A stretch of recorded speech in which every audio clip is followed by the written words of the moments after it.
بسم اللہ الرحمن الرحیم بسم اللہ الرحمن الرحیم لک الحمد یا اللہ اما بعد فاعوذ باللہ من الشیطان الرجیم بسم اللہ الرحمن الرحیم ان اللہ وملائکتہ یصلون علی النبی یا ایہا الذین آمنوا صلوا علیہ وسلموا تسلیما صلی اللہ علی محمد صلی اللہ علیہ وسلم۔ الحمدللہ کافی زور و شور کے ساتھ سوالوں کا سلسلہ جاری اور ساری ہے، اور مجھے امید ہے کہ میری قوم یہی چاہتی ہے کہ اسے علم دین سیکھنے ملے۔ تو آج کے دور میں یہ بڑا آسان راستہ ہے کہ آپ موبائل کے ذریعے سے ہی اپنے گھر میں بیٹھ کر کے علم دین سیکھ سکتے ہیں۔ ایک سائل سوال کرتا ہے کہ حضرت اگر ہم نماز جنازہ میں ایسے وقت میں شامل ہوئے کہ امام نے 1 یا 2 تکبیریں کہہ چکے تھے، ہم گئے، امام کی 2 تکبیریں نکل چکی تھیں، اب ہم جا کر کے شامل ہو گئے، تو ہماری جو 2 تکبیریں رہ گئی ہیں ان کا ہمیں کیا کرنا ہے؟ بہت اچھا سوال ہے۔ الحمدللہ میں سائل کے سوال کرنے کو داد دیتا ہوں، اور میری قوم کو میں سمجھتا ہوں کہ 90% اس سوال کا جواب معلوم ہونا بڑا مشکل ہے۔ دیکھیے، اس کا جواب یہ ہے کہ اگر آپ کی 1 یا 2 تکبیر نکل گئی ہیں تو امام کے سلام پھیرنے کے بعد آپ ایسے ہی کھڑے رہیے،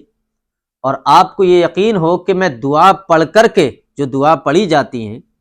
وہ دعائیں پڑھ کر کے اتنی جلدی پڑھ لوں گا کہ جنازہ نہیں اٹھا پائیں گے یہ،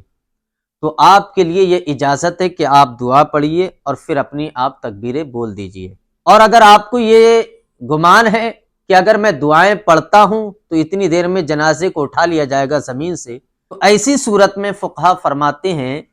کہ اب جو ہے آپ دعا نہ پڑھیں، صرف تکبیریں ہی بول دیجئے۔ اگر 1 چھوٹی ہے تو 1 بول دو، 2 چھوٹی ہیں تو 2 بول دو، 3 چھوٹی ہیں تو 3 بول دو، اس لیے کہ تکبیر بولنے میں ٹائم نہیں لگے گا،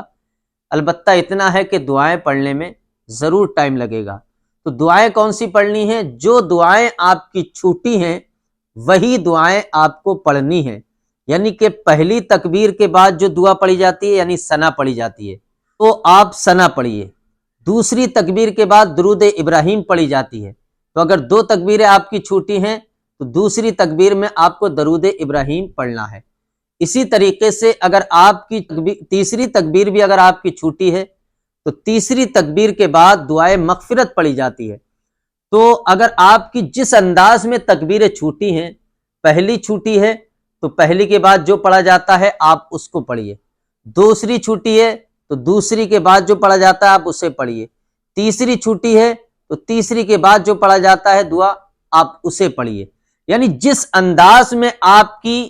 دعائیں چھوٹی ہیں اسی انداز میں آپ کو امام کے سلام پھیرنے کے بعد دعاؤں کو مکمل کرنا ہے۔ جس طریقے سے نماز کا مسئلہ ہے